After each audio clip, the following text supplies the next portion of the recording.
Magandang gabi po sa ating lahat. Ako po si Hil Navidad Jr., Philippine Navy Marines. Na-enlist ako sa Philippine Marines noong June 1, 1992. Nag-end yung service ko noong 1993. Pumasok ako kay Boss Saldico noong January 24, 2003 hanggang January 18, 2026. Yun lang po. Maraming salamat. Una sa lahat, gusto ko lang magpasalamat sa inyong kagitingan at tapang na humarap sa ating mga kababayan upang isiwalat ang mga pangyayari at mga experience ninyo. Pwede po ang kahit sino ang sumagot sa inyo pag sa aming mga katanungan. So kahit po sino, pwede po kayong sumagot. Unang tanong na ibibigay ko po sa inyo, kamusta naman po ang inyong pagpunta sa NBI kanina? So ano ho ba ang inyong nararamdaman na kayo ay somehow ay inaakusa ng direktor ng NBI na tila nangangailangan lang ng pera kaya kayo nagsasalita? Pangalawa ay kayo ay sandali lang namang nagserbisyo daw kay Zaldico, pero kung papakinggan natin ang lahat ng pinagsasabi nyo, ang tagal nyo kay Zaldico. Ano ho ba ang pakiramdam ninyo kanina pagkatapos nung hindi natin matawag na interview ito o baka interrogation?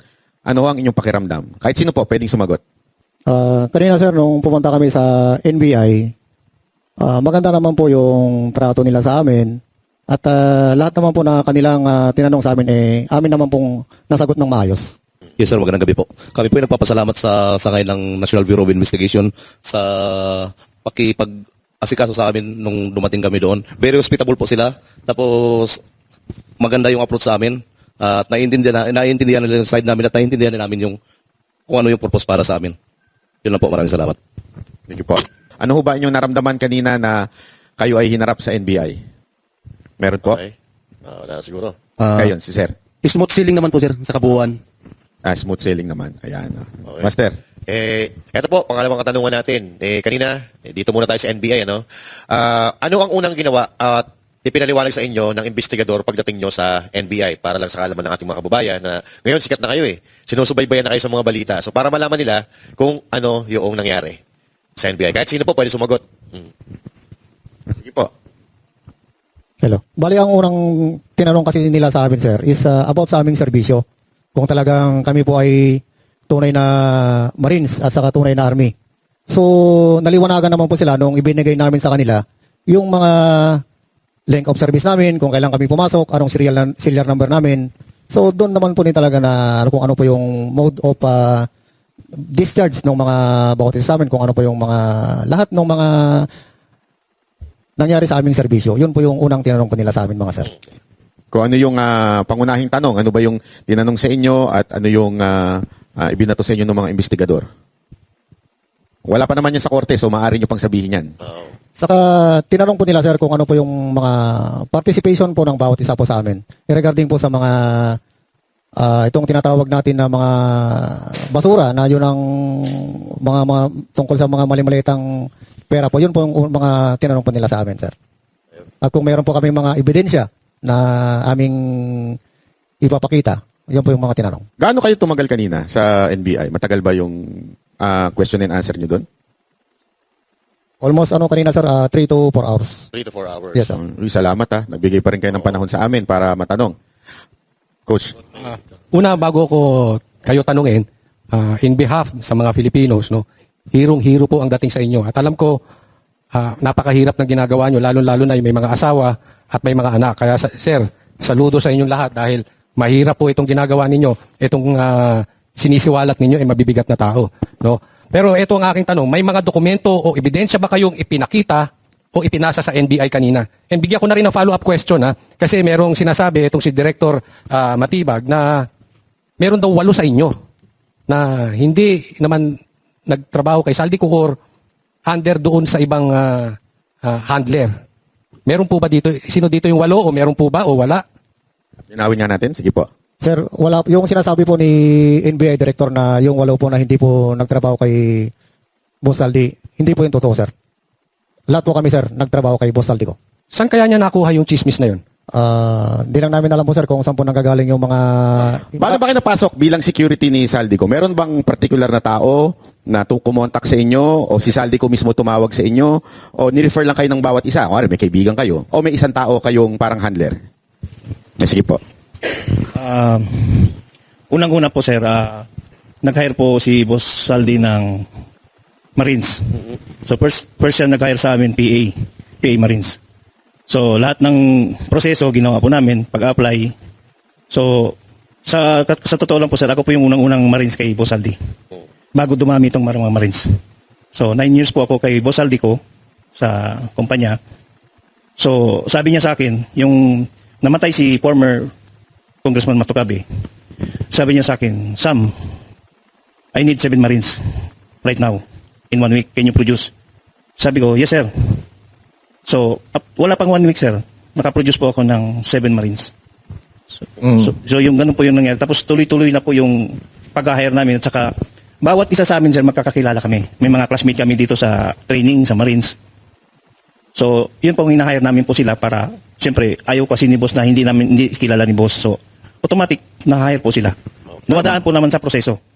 Okay. Yun lang po sir. May ano ba kayo, sir? Meron kayong idea bakit Marines ang kinukuha kadalasan?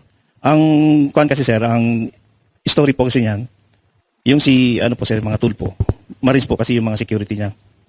So nag-usap po sila. Sabi po, Boss Aldi, ano ba yung mga security mo? Ganito. Sabi niya, kuha ka ng Marines. Hindi ka iiwan yan hanggang kamatayan.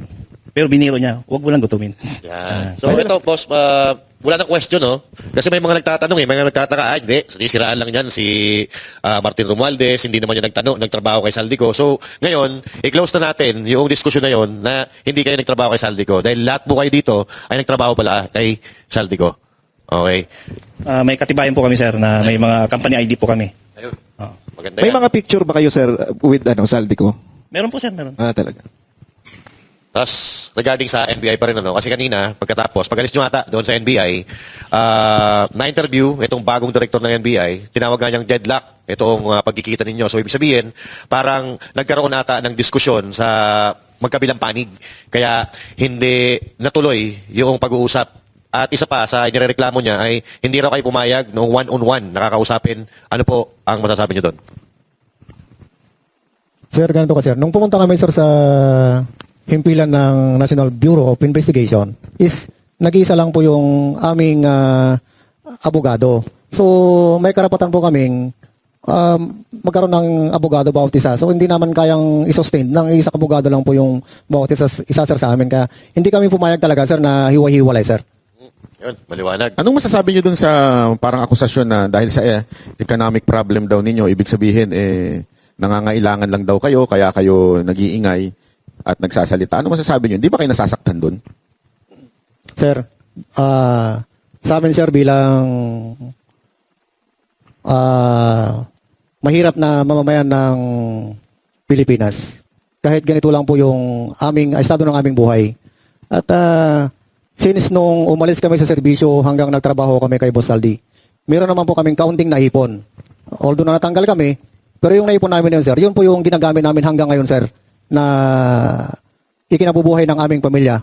So, yung mga nag-aakusa, sir, sa amin na lumantad kami dahil lang sa kahirapan po, sir, hindi po magandang akusasyon sa amin, sir, yan na ginagawa nila, sir, sa amin. Yung iba po, may gustong idagdag doon? Yes, sir. Nagtataka nga po ako bakit nasabi niya yun eh. Kasi dito sa amin may mga retired po, pensionado po kami. So buwan-buwan po meron po kaming natatanggap na dahil nagserbisyo kami. Optional retirement po kami. 4 yata kami dito. Tapos meron naman po kaming konting negosyo na nasusustain naman namin yung pangangailangan ng mga pamilya namin. Kaya dapat hindi niya po dapat sabihin yun kasi nandito po kami ngayon para sa bayan ito eh. Masyado ng talamak yung ginagawa nilang pagnanakaw dito sa pondo ng ating bayan. Kaya dapat matuldukan na to eh. Yan lang po. Meron pa po gustong magdagdag doon sa akusasyon sa inyo? Ayan, si sir na... Sir, magandang gabi po, sir. Sige. Mayroon pong mga senador na ayaw nilang humarap sa Senado. Kasi siguro natatakot sila na pagdating doon, baka masabi na, ikakasama ka pala, senador siya nabigyan. Yun lang po, sir. Si sir. Sir, may dagdag ko na rin. Yung sinasabi ni Director NBI ay hindi naman ganun po yun.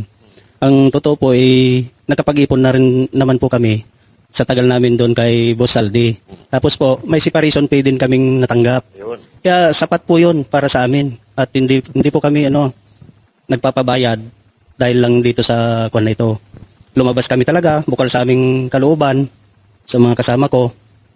At nakausap din namin si attorney, Balikod. At yun po, lahat ng mga katotohanan tungkol sa korupsyon dahil naawa po kami sa taong bayan. Apektado po lahat talaga. Saka po, yung pilil po natin, sir, nakuha pa rin ng kawawa po yung mga may sakit na dapat ay para sa kanila yung PhilHealth na pakialaman pa po. Kaya doon po nagkuhan kami, usap-usap talaga na ilantad kung ano yung naging trabaho namin pagdating po doon sa basura. Kaya po nandito kami ngayon, sir. Yun lang po. Salamat. Yes, sir. Isa pa sir, dagdag. Lumabas po ako, para sa akin, lumabas po ako kasi pag hindi ko nilabas yung katotohanan, konsensya ko po habang buhay. Yung katotohanan na nalalaman ko. Yun lang po. Isa pang akusasyon sa inyo yung dishonorable discharge. Ilan po sa inyo ang nagkaroon ng dishonorable discharge? Makita ko nga po yung kamay. Maaari po bang magbigay sa inyo ang ilan kung ano yung dahilan at kayo ay na dishonorable discharge? Kasi yun ang isang inaakusa sa inyo na para tilang pinalalabas, yung iba pa, may sinabi pa nga, murder daw yung case. Hindi ko nga maintindihan kung murder, bakit nasa labas kayo?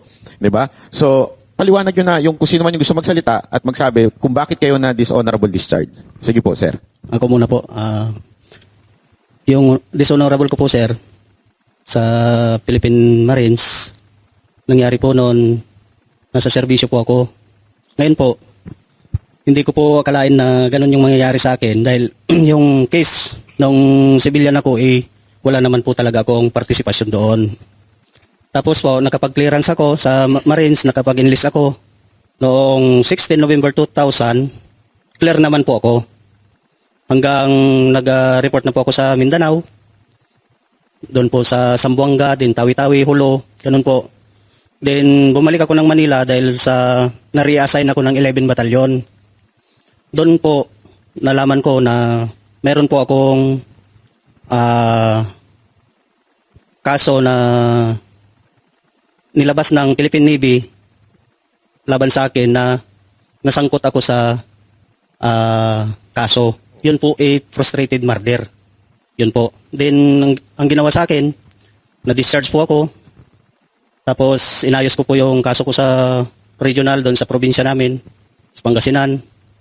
So, matagal po yung proseso kasi po sa korte. Then, naipanalo naman yung kaso. Nagkaroon po ng resolution, yung case. Tapos, pinarnisan ko po yung NBI para makapagkuha po ako ng clearance. Yun po yung naging dahilan ng aking pagka-discharge sa Marines. Although, sir, gustong-gusto ko talagang magserbisyo. Dahil sabi ko nga, moto ko nga doon sa area, mamamatay lang ako na uuwi. So, yung kon na yun, yung paninindigan ko na yun, buo talaga yung loob ko na magserbisyo sa ating bayan. So, masakit yung loob ko dahil nasangkot ako sa kasong hindi ko naman ginawa. Yun, sir. Naging dishonorable po ako dahil sa nangyaring yun.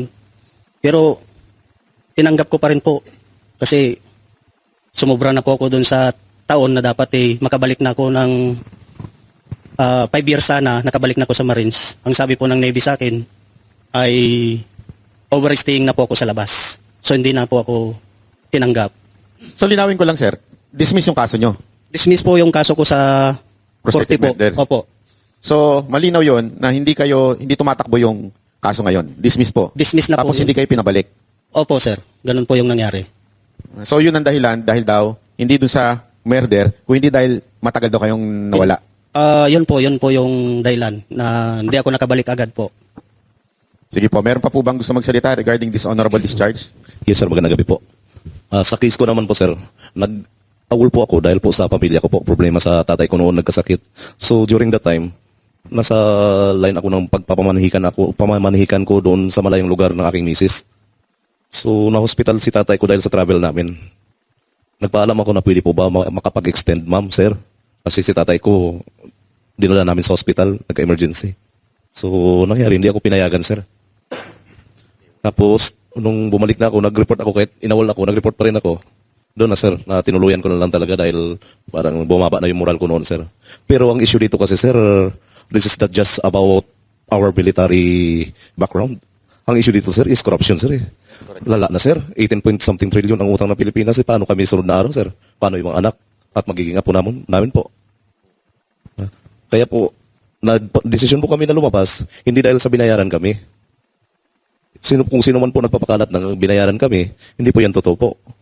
Kasi ito, konsensya na lang namin kung hindi namin sabihin ng totoo kung ano nalalaman namin dito sa korupsyon, hindi lang sa flood control, sa lahat ng korupsyon na nagaganap dito sa bansang Pilipinas po, sir. Maraming salamat.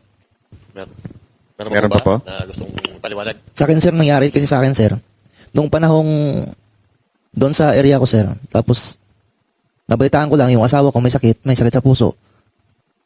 Tapos nun, sir, kasi ang sabi kasi ng asawa ko, sir, unang uwi ko doon, 1 year kasi kayo kung hindi nakauwi, sir. Doon ako sa Solo na assign. Tapos sabi ng asawa ko, sir, nung unang uwi ko, huwag ka nang bumalik. Sabi ko, kailangan ko bumalik. Ngayon, sir, nag-away-away kami dalawa kasi ayaw niya talaga ako pabalikin. Tapos nun, sir, nangyari, ngayon, sir, pagbalik ko sa area, sir, ngayon, sir, nabalitaan ko yung anak ko at saka yung asawa ko may sakit. Na-confine sa hospital yung asawa ko. Yung anak ko may ng leukemia. Tapos, nung panahon na yun, sir, operation pa yun, sir, sa Danag, sir, sa Patikol. After nun, sir, mabuti, sir, may signal naman yung maliit na cellphone, sir, nakapagtawag ako. Tapos, nabalitaan ko lang na gano'n nangyari sa pamilya ko.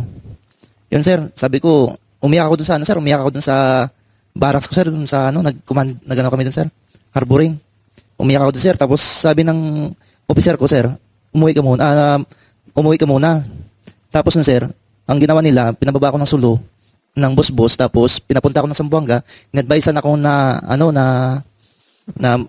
kung may pagkapirahan ka pa, withdrawin mo lahat, ipadala mo sa pamilya mo. Tapos doon, sir, nung panahon kasi nun, sir, nakapag-isip-isip na ako, sir, eh. Kasi mahirap pag bumalik ka, wala ka ng pamilya, anak mo. Mahirap nun, sir, sa panig ko, sir. Mahirap yun, sir. Kaya, nagdesisyon na ako na hindi na bumalik, sir. Yun naman yung rason ko, sir. Salamat, So, sa madaling salita, mas sinunod nyo muna yung commander-in-chief nyo bago yung tunay na commander-in-chief, di ba? Hindi, kasi importanteng maunawaan ng mga Pilipino na nagkaroon kayo ng dishonorable discharge, hindi dahil kayo ay hindi loyal o meron kayong ginawang kabastusan o kawalangyaan. Kung hindi, ito yung mga family emergency. Kaya kayo nagkaroon ng dishonorable dahil hindi lang nakapasok o nakabalik sa tamang oras. Tama po ba? Meron po ba dito na discharge dahil sinapak nyo yung boss nyo, sinaksak ninyo yung ayaw nyo sundin na boss? Wala naman, di ba? So, sige, coach. Ito, narinig ko yung sinabi ni Sir eh. Maganda yung sinabi niya na bakit ito nagiging issue sa amin. Ito ay issue ng korupsyon. Sa katunayan, binabanggit ko to sa vlog ko, hindi naman issue kung sila yung pinakamabuting tao sa Pilipinas o sila yung pinakamasama. Corruption yan eh. Ngayon, nakahanda ba kayo? Kasi marami pang ibabatong ganyan sa inyo. Ang sisilipin ay hindi korupsyon, kung hindi kayo. Ang tanong dyan, hanggang kailan kayo, sir? Nakahanda ba kayo na baka araw-araw may bagong ibabato sa inyo at hindi yung maleta o kung saan napunta yung maleta o saang proyekto napunta yung pera ang iimbestigahan? Handa ba kayong harapin yung mga akusasyon?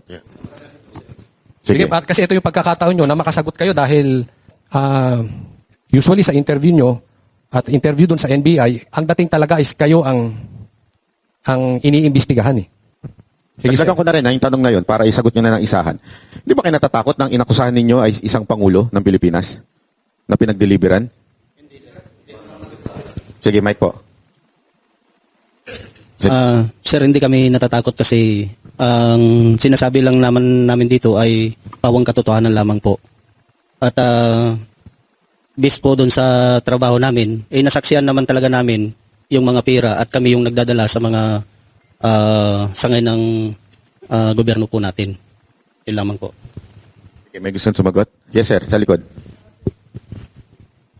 Yung ginawa namin dito, sir, wala naman po kaming sinisirahan eh. Ang nilalahad lang po namin dito, yung katotohanan. Kasi po, tinarabaho namin yan eh. Nagbasura kami, deliver namin. Nagsasabi lang po kami ng totoo. Wala po kami sinisiraan dito. Yun lang po. Tsaka yung sir, yung napansin ko, yung pagbabayad daw sa kanila kaya sila lumabas. Walang sense eh. Kasi isipin mo, gobyerno na nakaupo, yung kakalabanin nila. Pwede sigurong bayaran sila para manahimik. Yun, pwede pa. Pero yung bayaran para lumabas at kalabanin yung gobyerno, parang mahirap eh. Imposible eh. Master. Pero meron na. Meron akong balita. Sino yan? Bulong-bulungan. Binayaran? Na may mga nagtangka magpatahimik sa inyo. Gusto bayaran, boss? Meron Meron gusto yan, sir, magsalita sa inyo tungkol dito. Meron daw nagtangka magpatahimik sa inyo at nag-alok ng maleta. Yes or no? Yes po, sir. Magkano to? Sige, yung sagot po, yung sagot. Hindi naman sir usapan ng malita ito sa pag-offer sa amin na babayaran kami. Pero hindi po kami pumayag doon. Kasi sabi nga namin, kung Sige po natin yung mikropono. papayag tayo sa babayaran tayo para tumahimik, parang makukonsensya kami sir sa ganun sir na parang hindi namin ilabas yung katotohanan. Pero ito, marami nagtatanong din Sabi nila, parang it's too good to be true. Ang ibig sabihin nun, parang imposible naman. Sila yung nagdi-deliver ng maleta nun. Hindi ba sila kumupit? Yun yung mga tanong ng mga tao Hindi ba sila kumupit? Hindi ba sila na-tempt na humingi doon sa pinag-deliveran nila? At tapos mananahimik na lang. Ano masasabi niyo sa mga tao nagsasabi ng gano'n? Sige, sir, sige. Nasa likod. Sir, yung mga nagsasabi kasi ng mga ganyan kasi sir, mga, kumbaga sa ano sir, mga isip, munabon sir Pag yun ang paningin ko sir sa kanila sir Kasi, kung balik rin natin sila sir, yung nandito sa kalagayan namin sir. Kaya nga nandito kami sir para ilahad itong kalokohan ng mga ginagawa ng ating mga namumuno o yung mga pinanggagalingan sir ng mga ating mga ninakaw na pera na yan. Nandito kami sir para aming ilahad talaga sir yung mga nalalaman namin. Kaya yung mga naninira sir sa amin, normal lang naman sir na tanggap naman namin sir yung mga paninira nila sa amin sir. Hindi ko po alam kung nabalitaan nyo na ito Kasi merong kumakalat ngayon na hindi naman kasikata na journalist na nakakuha daw kayo ng tigli 5 milyong piso. Pabalato naman mga boss. Ano masasabi niyo doon? Tigli 5 milyon daw kayo Sabi ng isang journalist na hindi naman kasikatan. Pakisagot lang para malinaw po yung issue na yan. Sino kaya yan, sir? Dapat itanong yan sa ano sir, kung sino nagsabi sir sa kanya. Ano ito ng kung di ako nagkakamali, dati siyang anchor ng ABS-CBN at ngayon parang may column siya sa isang Yan ba yung bakla? Medyo matanda na to Medyo matanda na. Baka na-deliveran din yan, sir. Baka na-deliveran din. Baka na-deliveran din. na-deliveran din yan, sir. Ito, diretso na tayo. Di ba nabanggit ninyo na merong media na pinag-deliveran o merong PR? Maaari nyo po bang sabihin yung pangalan? Kung ayaw nyo sabihin yung pangalan, okay lang din. Pero saan nyo to na-deliver at para saan itong delivery na to kung alam ninyo? Kung may alam lang kayo. Yes sir, para sa akin kasi na-assign ako sa binanggit na media personality o media sir. Bali, ang activity namin araw-araw and every time may meeting na mga personalidad sa media na kilala din. Kasi parang meron nga kami na-deliver sa house. May na-deliver nga kami sa hindi ko lang muna sa bagitin sir kung ano establishment. Basta bandang rin sir. Madirig na siya? Tomas Morato. Diyan din banda. Tapos, alam mo naman sir, maraming mga matitinding mga pangalan dyan. So, sa mga media, meron din nga ako kaming na-deliveran natin sa bahay nila. Every week. Tapos, Once a week to, sir? Yes. Once a week. Meron din po kaming na-deliveran dyan sa station. Sa drop-off lang. Kabutan lang. Hindi ko lang muna po sa Maleta o envelope, sir? Ano lang naman, yung paper bag lang naman. Paper bag. Yes po. Ito sir, bago tayo lumalim dito sa usapan natin, gusto lang namin malaman kung paano po kayo nawala sa pagtatrabaho kay Mr. Saldico. Na tanggal po ba kayo dyan pag alis niya papunta ibang bansa o bago pa siya mapunta ng ibang bansa? Nung umalis na po siya sir sa papunta ibang bansa po. Doon po kayo nawalaan ng trabaho sa kanya. Yes po. Pero nung nandito pa po siya, nandyan po kayo sa kanya. Andyan po sa kanya po. Okay. Malinaw. Yes po. Sige po. Kayo. Sir, kailan nyo na-realize na yung dinideliver yung maleta o basura, pera na ng gobyerno? Nare-realize ko po nung kasagsagan nung andun ako sa kanya dahil minsan, nagpipick up din kami sa Horizon. Inaabot din ni MAE niya, ni Paul. Ang perang na ginagamit for operation niya kung saan yung may mga meetings. Yes po, ganun po. Kayo, meron bang iba kung kailan nyo na-realize na ito ay pera ng bayan? Meron po? Kailan nyo po na-realize na, sandali, medyo may mali na dito Medyo sobra-sobra na itong pinamimigay namin Kailan nyo po na-realize yun? Tapos isa pa dun sir, yung dito sir, yung pumutok na po yung flood control. Yung pumutok na flood control, doon na namin unti-unting naintindihan na galing pala doon yung pera. Hindi pala sa negosyo, hindi lang pala sa negosyo ni boss. Ah, okay. So ang paliwanag ni Saldico, sa negosyo niya yan. Ang pagkakalam po namin, sir. Kasi negosyante nga si boss, sir. Yes po. So, okay. So, naintindihan ko na. Kaya, kasi tinatanong ng iba, bakit ngayon lang kayo nagsalita na ganito? Eh, meron pala, noon pa, meron ng ganoon dahil sa negosyo niya. Yes po, sir. Okay. So, maliwanag sa atin, no? Nung pumutok yung flood control dahil na-fact check ng kalikasan, doon nagduda sila sir na ito palang hinatid natin na pera, galing pa ito sa kaban ng bayan. Pero ito, ano po ang masasabi ninyo doon sa statement ng isang mambabatas na kahit daw 5 taon, kayong mag-deliver ng maleta, hindi kayo makakapag-deliver ng 805 billion. Totoo ba yun? Kasi doon sa ano nyo, 805 billion, di ba? Sabi ni Atty. Baligod. So kahit daw 5 taon kayo na maghakot ng maleta, hindi daw mabubuo, mahirapan daw mabuo yung 805 billion. At sinabi, papasubok daw sa inyo sa NBI. Pinasubok ba? Hindi naman po pinasubok na NBI. Sir, lapit lang po natin yung mikropono pag sumagot tayo. Sige, sir. Ang sistema kasi sir, ang sabi nung sa balita, paano bilangin yon? Binibilang sa machine. Pero sa pagbilang ng mga EA na nakikita namin, naka-bundle na yan sir. 1 million, 20 million. Ganun na yung bilangan sir, hindi naman sa machine. So, hindi kayo nagbibilang, yung EA. EA sir. May idea kayo kung nasaan yung EA ngayon? Ito yung Paul at Mark, di ba? Yes, sir. Wala rin kaming balita po, sir. Wala. Wala rin po. So, kayo, basta hindi nyo naman siya binibilang na, basta dinadala nyo na lang bulto-bulto, 1 million, isang manok, di ba? Yes sir. Pero nandun kayo sir nung kasal, nung aid ni Saldico. Wala po ako nun, sir. Kasi matindi daw yung handaan, boss eh. Nung kasal ni... King crab ba doon? May king crab? May king crab. Ayun. Nandun ako sir nung ikinasal si Sir Paul Estrada. Ayun. Dahil ako yung driver ni Joey de Guzman nung time na yun. Apo. So talagang bunggang-bunga sir, may Ferrari pa nga eh. Saka Ferrari at saka big bike. So big time talaga. So sa tingin nyo sir, nakinabang din yun? Sa tingin nyo po, nakinabang din yun, yung tao na yun? Yung kinasal? Sigurado yan, sir. Yes. Sigurado. 100% yan, sir. 100%. Oo, kasi nag-viral yun, boss eh. Talagang matindi daw yung handaan, tapos mga bigatin yung mga bisita eh. Kaya yun. Yes, sir. Flood control. Kasama din ako doon nung kinasal si Paul Estrada. Nasaksihan ko talagang naka-ingrandi talaga. Kung sa trabaho niya siguro, sir, yung ingranding na hindi kakayanin. So, yun, tama din sinabi ni Tap. May may sasakyan pa nga eh. Mustang ba yun o ano? Ferrari. Ferrari. Regalo. Tapos mayroon pa siyang big bike na doon. Kaya nasaksihan ko talaga. Balikan natin yung pag-alis ninyo kay Saldico. Nagpaalam ba sa inyo si Saldico o sinabi ba sa inyo, hanggang dito na lang ang serbisyo nyo o basta na lang kayo iniwan sa ere? Bali, nung tinanggal kasi kami, sir, si Boss Saldi, nasa ibang bansa po.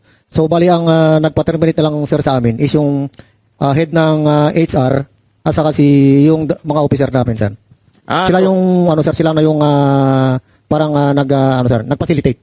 So, ibig sabihin, nagpunta muna siya doon, employed pa kayo. Yes, sir. Tapos biglang nalaman nyo na lang through do sa HR na hindi na kayo, tinanggal na kayo. Yes, sir. Well, anong binigay na rason? Ayun nga, sir, na ang nakalagay doon sa namin, sir, is retrenchment, sir. Hindi, kasi kaya ako tinatanong yan kasi ang tanong is baka naman dahil daw bitter kayo kay Saldi kaya nyo nilalaglag na si Saldi at yung mga katrabaho o yung kanyang mga kanegosyo. Anong masasabi nyo doon?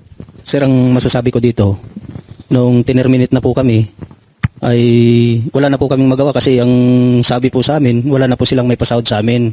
Kaya tinanggap na rin po namin. Kaya po nakakuha namin yung separation pay namin. Opo. Then, nung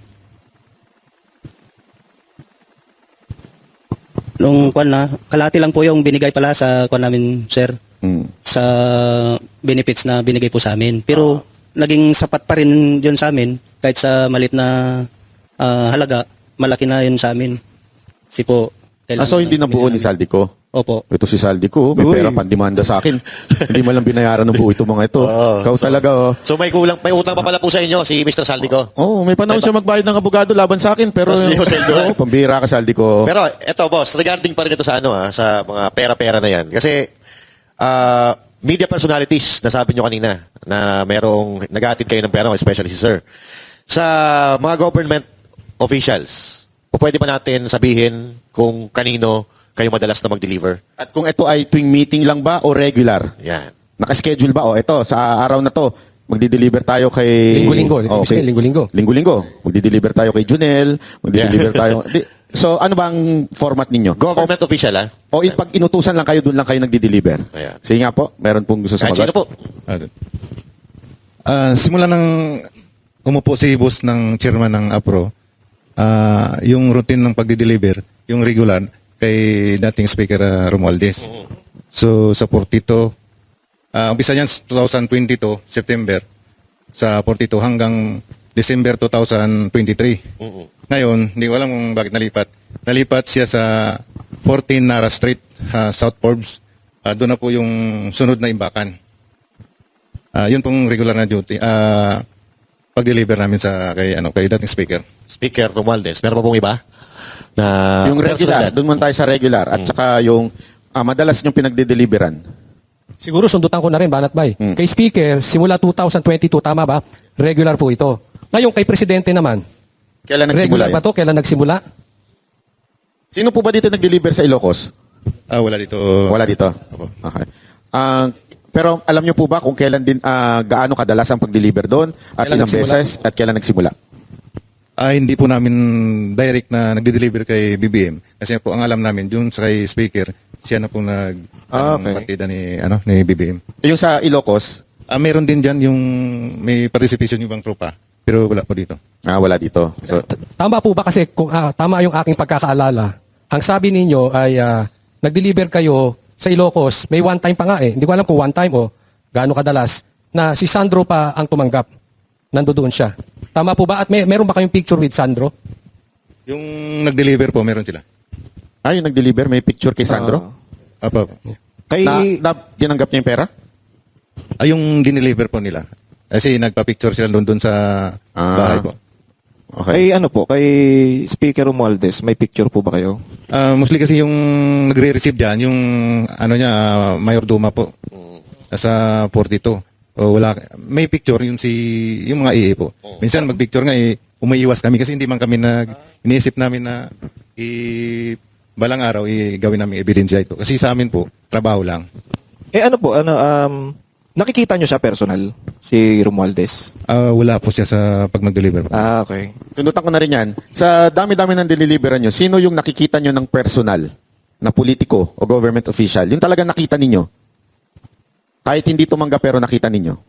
Sa townhouse naman, marami pong politiko dyan na pumupunta at nakikita po namin na paglabas nila, meron na po yung dadala na paper bag, expandable envelope. Kasi yung dala-dala po nila, kami pong nagdala yan galing sa Horizon, pinakarga sa van para pagdating dun sa Saan yung townhouse. townhouse? Manila Polo Club Townhouse. Sir, sinong sila yan? Sinong nila? Sino-sino itong mga to? Marami po dyan. Mari po ba kayo magpangalan? Nang naalala ninyo? Sa akin nakita ko dalawang bisis si Senator, si Kong Dilima po. Dalawang bisis ko siya nakita. Oo. May bit-bit ba siyang expandable na? No? Meron. Ayun. Meron siyang bit-bit mismo. Siya mismo yung bumit-bit. Boss, linawin lang natin kasi ito nakikita natin sa social media, itinanggi ni Dilima. So gusto namin marinig sa inyo mismo na si Congressman Dilima ay nakita nyo na may bit-bit-bit. Opo, sir. Ayun, malinaw. Kasi Di ba ata siya congressman? Hindi pa. Pero anong nararamdaman ninyo? Sigurado naman napapanood nyo yung news, di ba? Ano yung nararamdaman ninyo na, eto nakita ko to diniliberan pero deny ng deny ngayon. Anong nararamdaman ninyo? Sige, sir. Yung mic. Naiinis, sir. Nainis? Kasi parang kami pa yung lumalabas na mali. At sinungaling. Mukhang nga inis. Sino pa? Kasi hindi naman po namin sasabihin yun kung halimbawa ko lang po, sir, no? Ordinaryong mamamayan lang po ako. Paano ko po malaman yung bahay niya kung hindi ako napunta doon? Yun. Makes sense. Tama. Oo. Ito pa, boss. Di po ba, sir? Sino pa po? Ano yung nararamdaman nyo tuwing napapanood nyo sa TV? Itong taon to, deny ng deny, dinimanda pa yung abogado namin, talaga naman tumanggap siya. Sir, isa lang masasabi ko, don't shoot the messenger. Yun. magaling. Ito, diretsuin ko na yung tanong siguro. Diretsuin ko na. Si Senator Soto, meron bang nakapag-deliver kay dito? Wala sir, maganda kasi minsan ginawa niyang Itbulaga eh. Ang ganun sir, nung ako yung yung team advance. Ikaw. So, nauna kami sa area sa Baclaran, sa building, sa opisina yata dyan sir sa Baclaran. Ngayon, pagdating nila ni boss, ako nag-guide dun sa baba, Kasi sa baba may daan doon sir eh. May elevator paakyat. So pag dating nila, ginaid ko, tapos bumaba na sila ni boss, umakyat sa elevator, tapos yung ibang tropa, bumaba din, dadala rin ibang malita. Ako, yung dalawang malita mismo, dadala ko. Tapos tinulak ko para makasabay sa kay boss, paakyat yung dalawang malita. Sandali, sino itong boss? Si Saldico? Sino yung boss? Si Boss Saldico po. So kasama si Saldico na nag-deliver kay Soto? Opo. May nagsalubong lang na Elevator. sa elevator. Tapos kasabay niya paakyat. Tapos yung malita kasabay rin po. So, sino tumanggap? Sino tumanggap pagdating sa taas? Kasi hindi na kami umakyat no sa taas. So yung mga boss na lang ang nag-usap? Opo, kasi building po ni Senator Soto po yun. So, pero okay. Building ni ano? ito pong building na to kay ano talaga, confirmed kay Senator Soto. Opo, kasi nakalimutan ko pero may pangalan doon sa taas eh. Baka tanggalin na nila yun. Hindi ko alam sir. Kasi ang ginagawa niya Itbulaga eh. Pero ikaw, di ba, nakita mo mismo yan. Sa sarili mo, ikaw mismo nagbitbit ng dalawang maleta. Ano nung nakita mo sa news na dumidinay si Soto? Anong nasa isip mo? Sa isip ko sir, parang natatawa lang ako sa sinasabi niya na baka hanapin ng misis niya yung malita na yun. Pero sa akin naman, hindi naman ako magsabi ng kasinungalingan kasi ako mismong nag-abot kay boss pasabay doon sa elevator. Kung alam mo, kung totoong di umano nag-deliver kay Soto at hindi alam ng asawa, saan kaya napunta yun? Ay, yun lang. Yari tayo dyan. So sino naman yung kumuha sa Bucor? Yung, di ba, meron daw nang galing na pera mula doon sa Bucor tapos dinala sa bahay ni Saldico? Dinala po sa basement 3, sir, sa Shangri-La, sir. Basement 3 ng Shangri-La. So from Bucor? Hindi ko po alam sigurado kung galing sa Bucor mismo, sir. Paano mo, saan mo kinuha? Bali, dineliver po, sir, ng 2 sasakyan, sir. 8 malita, 4 na large, saka 4 na medium size. Hindi, paano mo nasabi yun na... Kasi yung nagmi-meeting, sir, si Bucor Katapang at saka si Boss Saltico doon sa Shangri-La, sir, sa High Street.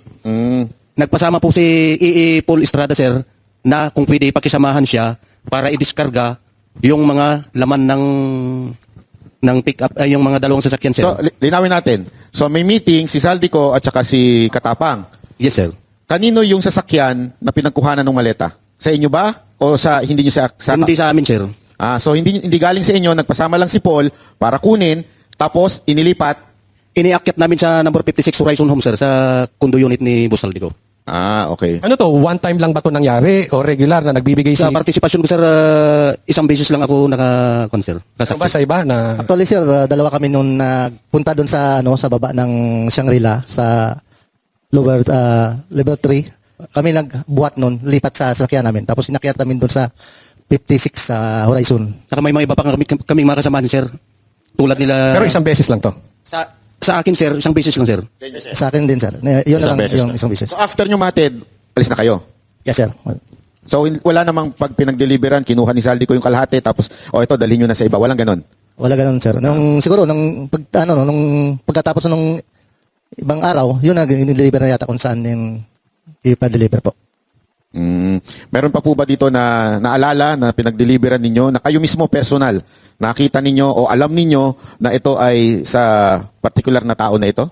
Meron po ba kayo naaalala? Sige. Sir, ako sir, nag-deliver po ako sa residence ni former Senator Trillanes. Sa bahay niya? Correct, sir. Okay. Maleta o envelope? 2 envelope. Hindi mo binibilang yung laman nun? Sir, ang concern talaga kung sino nagbibilang dyan, sir, ay yung mga AE. Kasi kami, sir, driver bodyguard lang. So, ang concern lang namin, magmaneho, ang pagbibilang ng pera, yung mga AE. So, nung dineliver mo sa kay Trillanes, siya ba ang tumanggap? Tao niya ba? Sir, yung pagdating na namin doon sa bahay nila, si Mark Tiksay na po yung pumunta doon sa loob ng bahay. Paano mo nalaman ng bahay ni Trillanes yun? Sir, 2 beses po ako nagpunta doon. At saka yung bodyguard niya ay nadoon kabats ko din. Okay. Okay. At saka, isa pa sir, dagdag ko pa.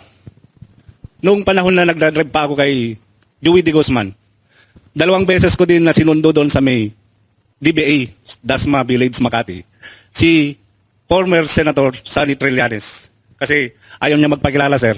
So hindi ko alam kung bakit ayaw niya magpakilala. So sinundo ko doon sa may gate ng Pasay Road. May nabanggit kang Joey D. Guzman. Sino ba ito? Ito ba yung media personality? Media siya, sir. Siya yung pinag-drive namin Dalawa po kami dati. Nagkapalitan. Sige, Mike, yes, sir. Bali ako yung nandun una, sir, 2024, andun ako. Si Joey de Guzman. Yes po. Nung nalipat ako sa team ni ni Madam, ni Maylin Arco, top taber doon na pumalit sa akin. Ganun pa rin yung aktibidad namin, sir. Activity ng saan ihalid yung pera. Pero, di ba, tama ba ako? Ito ba yung sa media? Ito si Joey de Guzman, tama ba? Yes po, yes po. May mga kasama pa yan sila, sir. Hindi ko lang muna baggitin kasi nasa private individual. Wala din po sa affidavit. Okay. Yun po ang reason bakit hindi namin sinama. Yung isang halimbawa lang yan, sir, si Joey de Guzman. Joey de Guzman po. Pero siya, nakakatanggap din. Possible, sir. Meron Yes, po, sir. sir. Ako po, sir, kay dating Senator Trillanes, nakapag-deliver din po ako doon ng 2 beses sa residence niya. Folder o maleta? Yung una po namin dineliver doon, sir, ay paper bag. Tapos, kasama ko po noon si Paul Estrada, yung iipo ni Kong Saldi.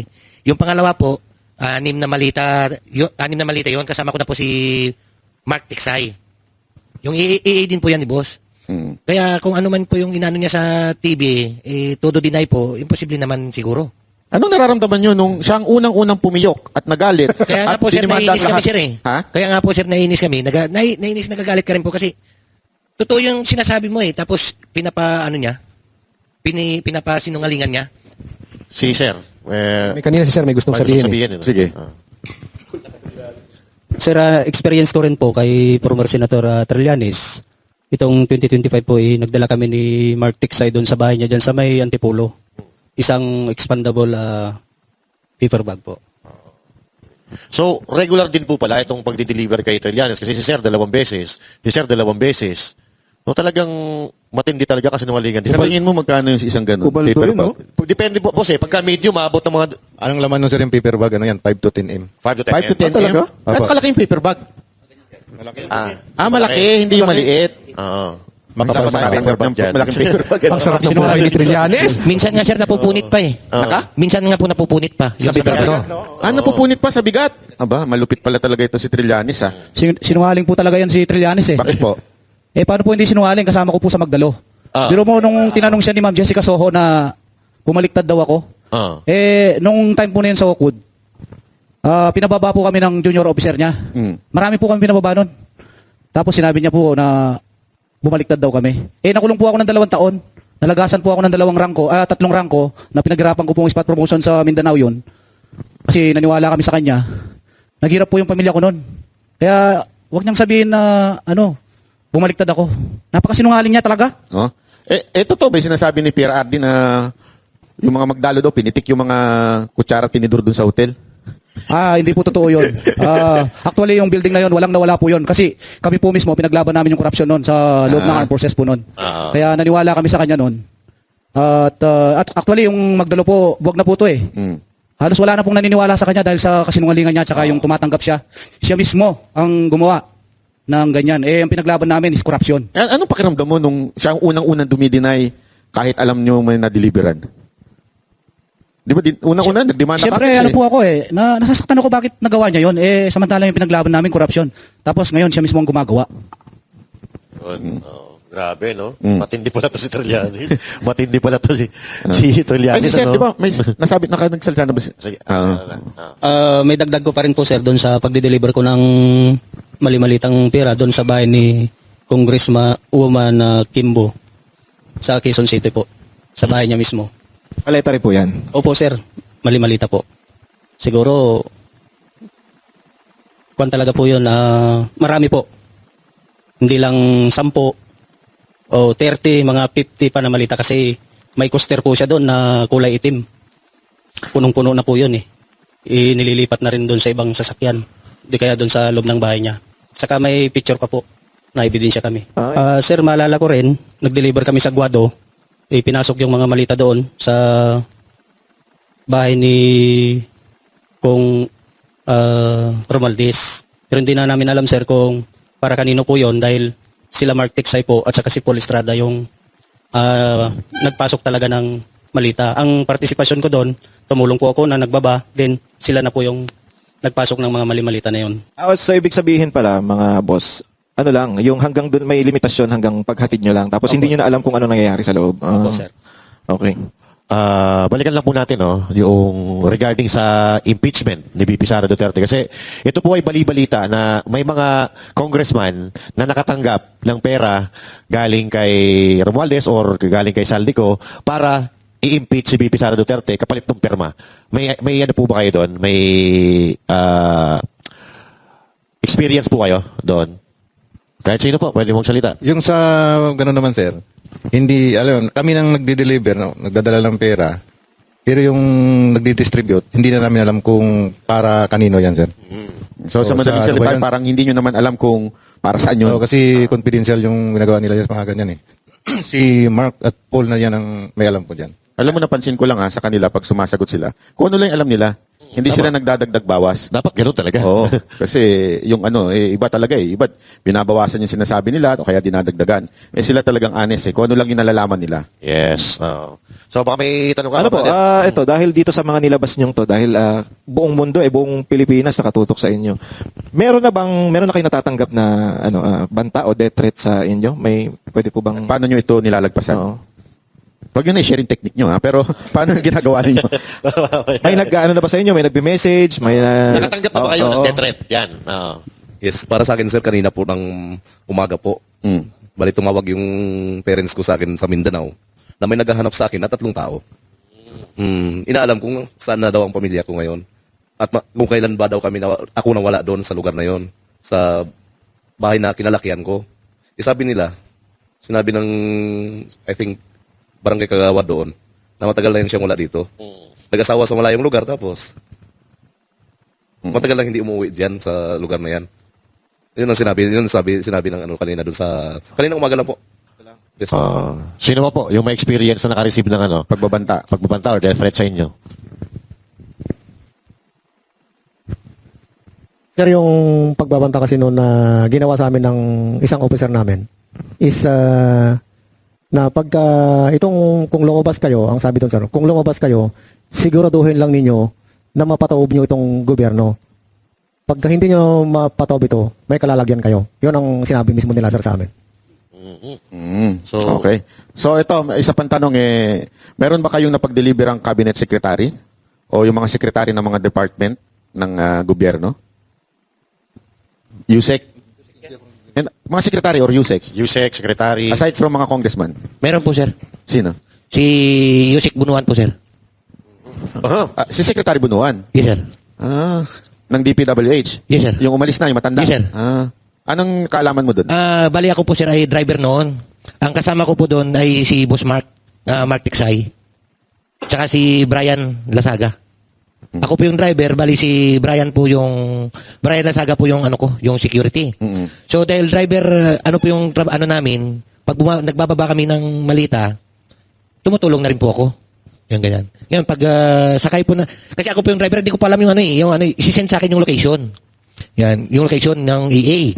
Yan, ako na bahala mag-mapping papunta ron sa bahay. Sa bahay to ni Bunuan? Bahay ni Yusik Bunuan. Pag sakay po namin, tatanungin po namin yan si Boss Mark, kaninong bahay ba? Kay Yusik Bunuan yan, huwag kami ingay.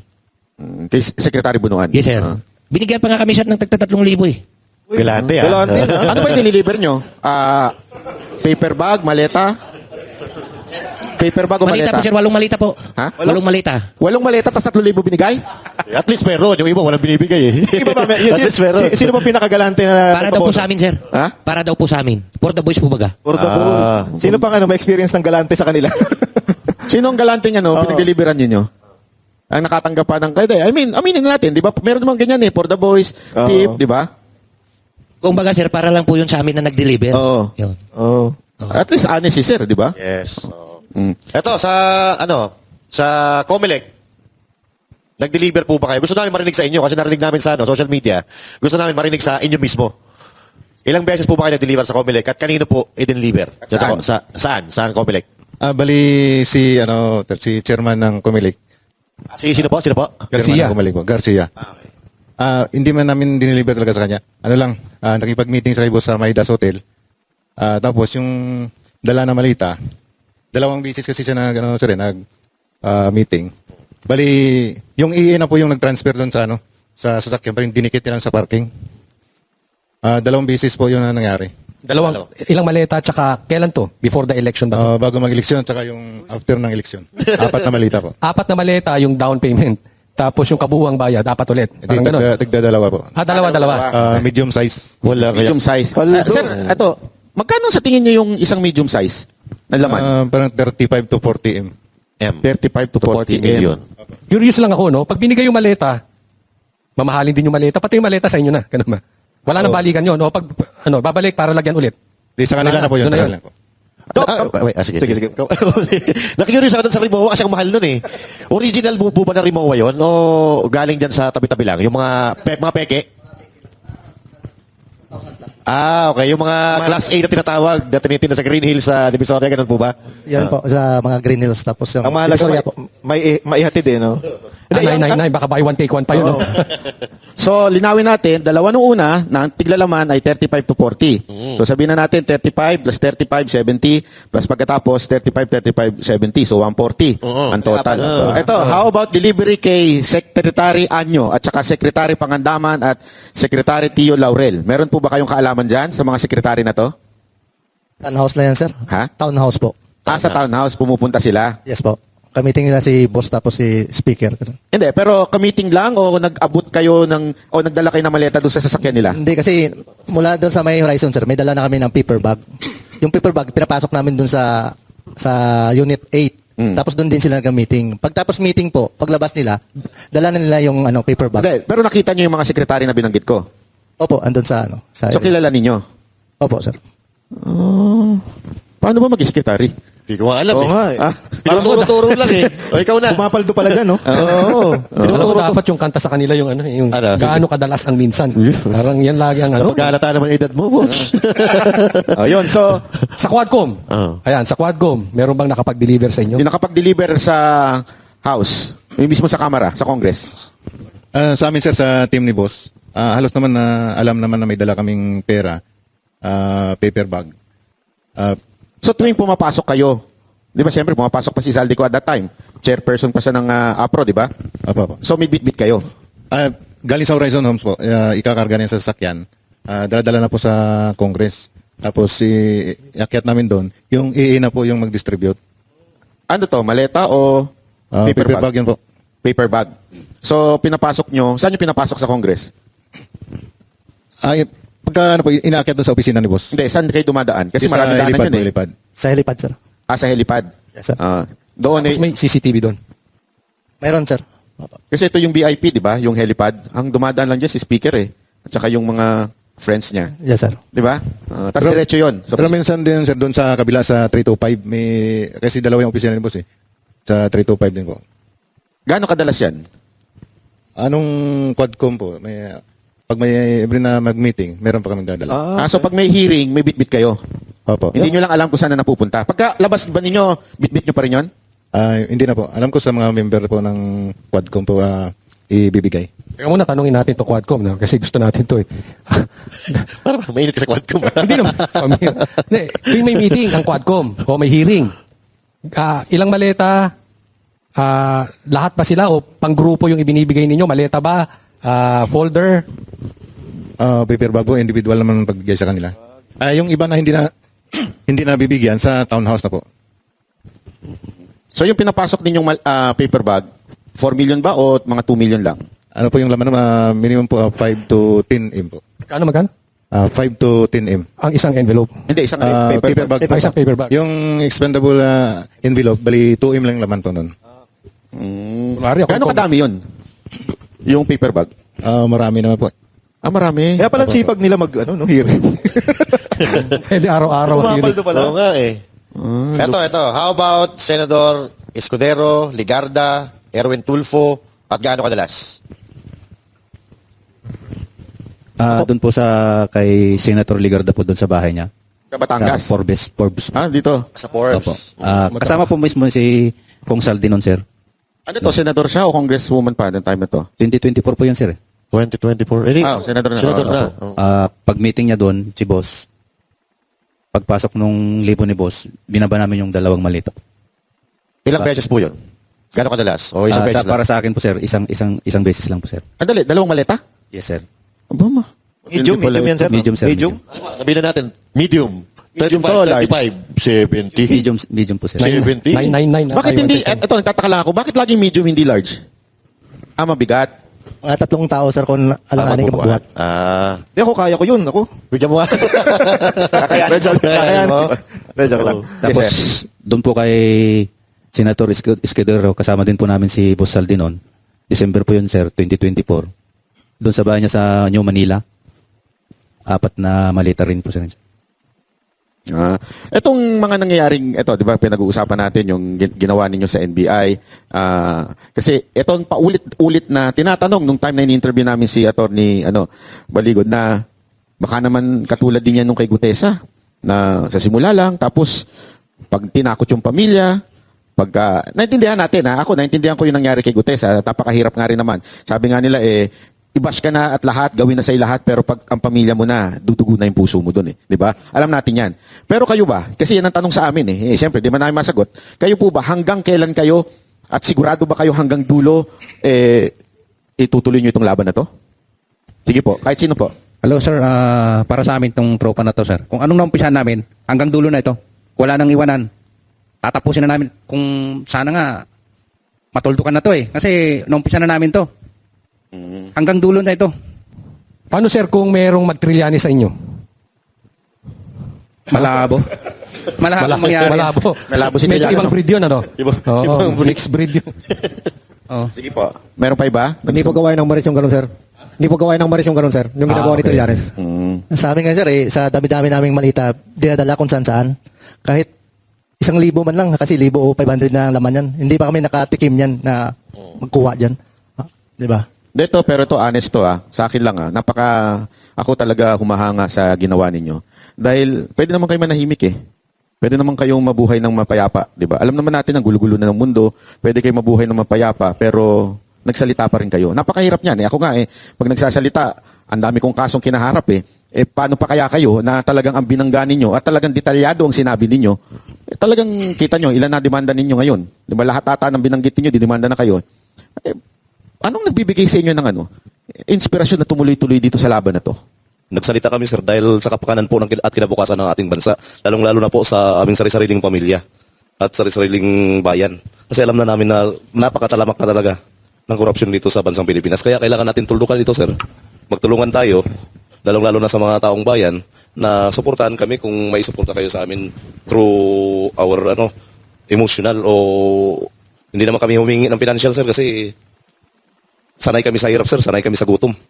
Simulat sa pula pumasok kami ng military, yun na yung na-train sa amin, sir. Hindi kami tumatanggap ng kung anong offer sa amin, sir. Hindi, nakasuporta ang taong bayan sa inyo.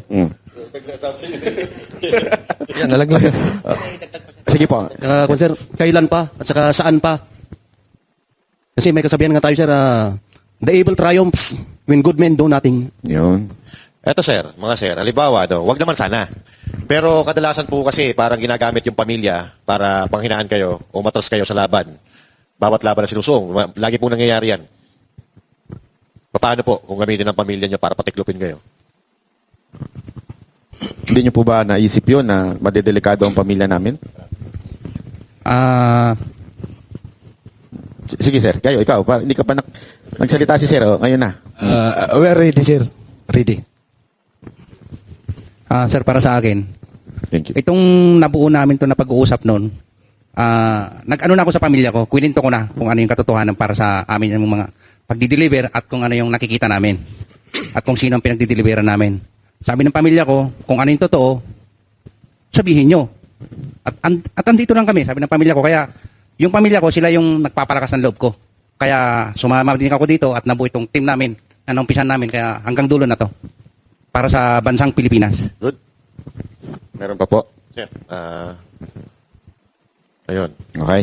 Yung sinasabi niyo sir na pakailaman yung pamilya namin, iba namang usapan yan kasi hindi naman, ang sa amin lang dito, yung usapan lang man sa korupsyon ang pinaglalaban namin. Iba na pong usapan ng pakialaman ng pamilya namin, gira na po yan. Nako. Okay. Hindi kasi alam nyo, sabi nga, sa mga adik, walang imposible. Alam nyo naman yan, di ba? Wala akong pinatutukuyan, pero sa bangag, walang imposible. Lahat ay gagawin para talaga proteksyonan ng sarili. Di ba? Siyempre, yung mga praning, pag ayan talagang kahit na napapaligiran na siya ng pulis, napapaligiran na siya ng katotohanan, hindi yung papahuli ng buhay. Gagawin niya ng lahat.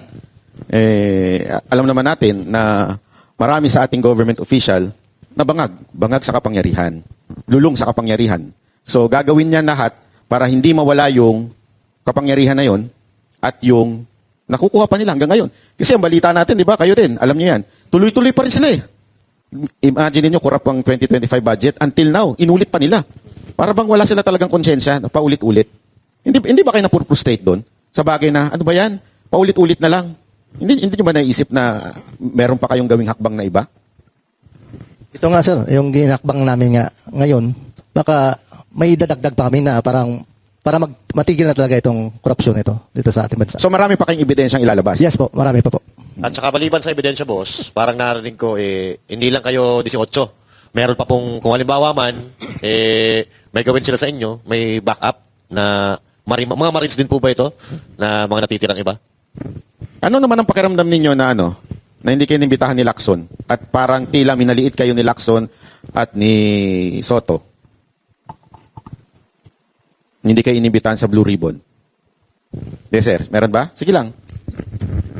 Baka sir, hindi niya lang kami inimbitahan kasi baka mapatunayan doon, masabi yung katotohanan. Pag nagtanong sila ba? Si Lacson po ba ay nakatira ninyo? Meron kayong kaalaman? Wala naman. So, si Soto lang, yung ngayon ay nasa Blue Ribbon o sa leadership ng Senate. Opo, siya po. Okay. Puro kabilangin ang tinatanong natin nakatanggap Tanungin natin sila. Kung si BP Sara, nung siya ay secretary ng Department of Education, nagatid po ba kayo sa kanya ng pera? Wala po, sir. Hindi, kasi ayan ang inaano nila eh. Ayan ang narrative ng mga dilaw eh. Na Duterte lang daw tong mga to. Kaya ang dinadali nila o ang tinitira nila yung yung administration Itanong natin, lang. kayo ba Duterte lang ba talaga kayo o ano? Sige nga. Wala po, Kami sir, neutral kami sir. Ilan dito Ilocano? Ang dami. Ilocano rin ako. Ilocano rin kami. Lalo na to, kuripot ito eh. ito. Hindi, kapatid ko kasi ito. Yung kapatid Dinawin ko kapatid ko to eh. Kaya, Huwag niyo sabihin ha, hindi totoo na kuripot ang Ilocano. so, yung mga nasa likod, Ilocano. Waldas ka lang daw, boss. Ito, sarap din. Oh. Kasi iba, Mindanao na. Mindanao. Eh para balanse tayo, kay Congressman Pulong Duterte. Wala din po sir, wala Wala din. din. Kaya nasabi namin sir, itong paglalahad namin, hindi to siya na maka-pro Duterte kami, maka-pro BBM kami. Ang nilalahad namin sir, ay yung kung ano nakita namin at kung anong katotohanan lamang. Kasi from the beginning yung sinasabi ni attorney sa amin, in-explain sa amin kung ano nakalala yung corruption sa Pilipinas. Kaya inisa-isa namin, in-explain sa kanya na yun nga, ganyan nakalaki yung korupsyon ng Pilipinas, saan pupunta yung budget. Kami sir, may alam kami sa mga ganyan. Kaya nabuo tong grupo namin na ito, na Brave 18, dahil sa desisyon namin na matulukan nga yung corruption sa Pilipinas. Tapos, ang dito sir, yung sinasabi nila na pro Duterte kami, kaya tingnan mo naman sir si Senador Loren Legarda, si Senador Chis Escudero, di ba sa kabila, kay mga pro Duterte naman yan sila. Bakit namin dinamay dyan? Diba? Kung nakinikilingan kami na na politiko, sana hindi namin binanggit yan. Pero bakit sa kabila nitong matitibay ng mga aligasyon ninyo, bakit sa tingin nyo may mga politiko na pinagtatakpan pa rin at baliktarin kayo? Gusto kayong baliktarin? Dahil gusto nila sir, na ipagpatuloy yung ginagawa nilang mali, na sana yung budget na para sa taong bayan, ibubulsa nila o gagamitin nila sa kasamaan. Kaya nga, desisyon namin lumabas talaga sir para matulukan talaga tong korupsyon sa bansang Pilipinas po. Okay, last question na. Ito, matinding tanong to, sana masagot ninyo. Sino sa inyo ang inutusan ni Saldico para trabauhin ako? Wala naman. Hindi, ako nagtatanong lang ha.